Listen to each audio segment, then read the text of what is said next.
और जो ऋषि यज्ञ करते थे उस यज्ञ की अग्नि में पशुओं का मनुष्यों का मांस डाल देते थे, तो यज्ञ अशुद्ध हो जाता था। अब हमेशा यज्ञ करते हैं, हमेशा यज्ञ अशुद्ध हो जाता है, खंडित हो जाता है। आज विश्वामित्र जी दशरथ जी के पास आए। दशरथ जी ने सपरिवार संतों का स्वागत किया, संतों को प्रणाम किया। देखो, संतों के पास हमेशा प्रणाम करने के लिए जाना चाहिए, और बड़े सौभाग्य होते हैं जब चलकर संत हमारे सामने आते हैं या हमारे घर पे पधारते हैं। संत मिलन को चालिए तजमायाभिमान, ज्यों ज्यों पग आगे धरे कोटिन यज्ञ समान। संतों के सामने यदि हम पैदल चल के जाते हैं तो एक एक पग पर हमको राजसूय अश्वमेघ यज्ञ करने का फल प्राप्त होता है, और बड़ा सौभाग्य होता है जिस दिन संत हमारे घर में पधारे जाते हैं। आज विश्वामित्र जी आए, दशरथ जी ने प्रणाम किया और कहा, महाराज आज्ञा कीजिए, आपकी सेवा में क्या हाजिर करूं। तो विश्वामित्र जी ने कहा, बाकी सब तो ठीक है, मैं यज्ञ करता हूं तो राक्षस आकर मेरे यज्ञ को दूषित कर देते हैं, तो आप देना ही चाहते हैं तो मुझे राम और लक्ष्मण दे दीजिए। ज्यों ही ये बात सुनी और दशरथ जी तो हक्के बक्के रह गए। दशरथ जी बोले, महाराज राज ले लीजिए, प्रजा ले लीजिए, सेना ले लीजिए, सब ऐश्वर्य ले लीजिए, पर मेरे राम को मुझसे मत लीजिए। राम के बिना नहीं रह पाऊंगा। अब पुत्र के प्रति मोह हो रहा है। यूं तो मेरे चारों ही बेटे बढ़िया है, चारों ही बेटे पावन है, चारों ही बेटे अच्छे से अच्छे हैं, पर राम जी तो मुझे सबसे ज्यादा प्यारे हैं, मेरे राम को मुझसे मत लीजिए। तो वशिष्ठ जी ने समझाया, दशरथ जी आप पुत्र के प्रति मोह कर रहे हैं, राम जी ने तो जन्म ही इसीलिए लिया है कि वो सबको सुखी करेंगे। आप यही समझ लो कि आज से उनकी शुरुआत हो रही है। जब वशिष्ठ जी ने समझाया तब दशरथ जी का मोह दूर हुआ। दशरथ जी ने राम और लक्ष्मण को बुलाया, दोनों भाइयों को शिक्षा देते हुए विश्वामित्र मुनि के साथ कर दिया। अब विश्वामित्र जी राम जी और लक्ष्मण जी को लेकर वन की तरफ जा रहे हैं। विश्वामित्र जी मन में सोच रहे हैं, हो न हो, पहले मन में शंका थी कि ये राम वही राम है या दूसरा है, अब पक्का हो गया है कि ये वही परमात्मा राम है जो मेरे साथ चल रहा है। क्योंकि यदि कोई छोटा मोटा होता तो अपना घर कोई नहीं छोड़ता दूसरों के लिए। कौन छोड़ता बताओ? दूसरों के लिए अपने घर को कौन छोड़ता है? मेरे गुरु महाराज कई बार ये बात बताया करते हैं, हम तो ऐसे हैं, रोडवेज बस स्टेशन से घर आ रहे हैं और रास्ते में कोई भाई मिल जाता है, कहाँ जा रहे हो? बोले घर जा रहा हूँ। तो ये लो हमारी थैली भी घर पहुंचा देना, तो हाथों हाथ मुंह बांके बेरी जैसा हो जाता है। मैं आपको कुली लगता हूँ या सामान ढोने वाला लगता हूँ? शकल ही बिगड़ जाती है।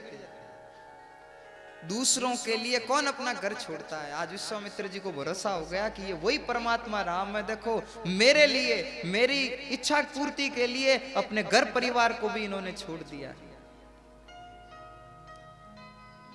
आगे गए, सामने एक राक्षसी आई। आप लोगों के राम कथा सुनी हुई है या पहली बार सुन रहे हो? सुनी हुई है? किस किस के सुनी? हाथ खड़े करो तो। सबके सुनी हुई है? पहले बताना चाहिए था। अब राम जी को यहाँ पे एक राक्षसी का सामना करना पड़ा। नाम जानते हैं आप? ताड़का। देखो, आपको बता देता हूं, भगवान ने जब कृष्ण रूप में अवतार लिया तब भी भगवान ने सबसे पहले राक्षसी को मारा था। नाम जानते हैं? पूतना। भगवान ने कृष्ण रूप में अवतार लिया, सबसे पहले राक्षसी को मारा, पूतना। अब भगवान ने राम रूप में अवतार लिया तो सबसे पहले राक्षसी का सामना कर रहे हैं, जिसका नाम है ताड़का। माता जी विराजमान हो जाओ।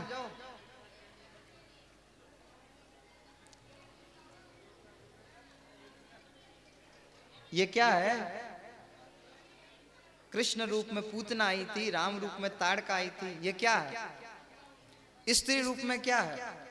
किसी राक्षस को भी पहले मार देते, राक्षसी को ही पहले क्यों मारा? उधर पूतना को पहले मारा, इधर ताड़का को पहले मार रहे हैं। ये देखो, ये है माया, राक्षसी अर्थात माया। भगवान ने राक्षसियों को मार के यह भाव बताया है कि राक्षसों की माया से शुरुआत करूंगा, पहले राक्षसों की माया को खत्म करूंगा, फिर एक एक राक्षस को खत्म कर दूंगा। अब वो पूतना राम की राक्षसी सामने खड़ी हुई, विकराल रूप बनाई हुई, बड़ी डरावनी लग रही है। विश्वामित्र जी ने राम जी से कहा, ये देखो ये ताड़का नाम की राक्षसी है, एक ही बाण प्राण हरा लीना, एक ही बाण प्राण हरा लीना, दीन जानते ही निज पद दीना, दीन जानते ही निज पद। विश्वामित्र जी ने कहा, ये देखो ये राक्षसी सामने आ रही है। भगवान ने धनुष हाथ में लिया, तरकस से बाण निकाला, बाण संधान किया, एक ही बाण में उसके प्राण हर लिए। अब बताओ, जो भगवान के हाथों से मारा जाता है उसकी दुर्गति तो हो नहीं सकती। दीन जानते ही निज पद दीना, उसको अपने धाम में भेज दिया। श्री राम जय राम जय जय राम, श्री राम जय राम जय जय राम, श्री राम जय राम जय जय राम। अब भगवान वहां से आगे चले, जहां यज्ञ होता है, यज्ञ भूमि पे आए। भगवान ने विश्वामित्र जी से कहा, आप जाओ यज्ञ करो, हम आपके यज्ञ की रखवाली करेंगे।